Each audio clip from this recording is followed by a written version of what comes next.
ভারত ও দক্ষিণ আফ্রিকার একদিনের সিরিজে যেখানে নিজের ছন্দে ফিরলেন বিরাট কোহলি, রাঁচি ও রায়পুরে টানা সেঞ্চুরি, তারপর বিশাখাপত্তনমে হাফ সেঞ্চুরি।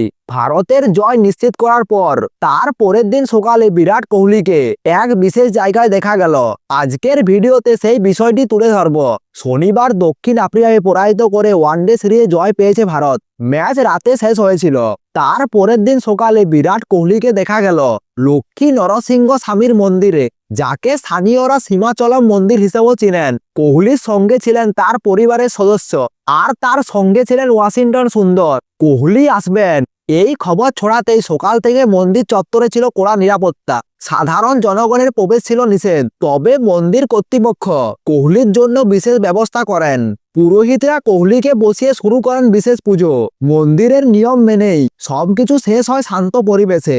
মন্দির প্রশাসনের একজন অধিকারী জানিয়েছেন, কোহলি ও তার পরিবার এবং ওয়াশিংটন সুন্দরের পাশাপাশি আরও এসেছিল ভারতীয় দলের কয়েকজন। আরও জানা গেছে, পুজো শেষে একটি বিশেষ মন্ত্র পাঠ করতে দেখা যায় বিরাট কোহলিকে। সব নিয়ম মেনেই মন্দির প্রশাসন কোহলি হাতে তুলে দেন পবিত্র পোশাক, দেবতার ছবি এবং প্রসাদ, যা বিরাট কোহলি অত্যন্ত সম্মানের সঙ্গে গ্রহণ করেন। অনেকে বলেছেন, এমনই তার সহজ সরল আচরণ শুধু মাঠেই নয়, মাঠের বাইরেও মানুষের প্রিয় করে তুলেছে।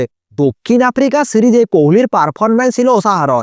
রাঁচিতে সেঞ্চুরি, রায়পুরে সেঞ্চুরি, বিশাখাপত্তনমে হাফ সেঞ্চুরি, যে ফর্মের জন্য বহুদিন ধরে ক্রিকেট প্রেমীরা অপেক্ষা করেছিলেন। কোহলির সেই পুরনো ছন্দ ফিরে আসছে বলে মনে করছেন বিশেষজ্ঞরা। সিরিজের সেরা পুরস্কার নেওয়ার সময় কোহলি বলেছেন, গত 2 থেকে 3 বছর ভালো খেলিনি, এবার অনেক খোলা মনে খেলতে পেরেছি।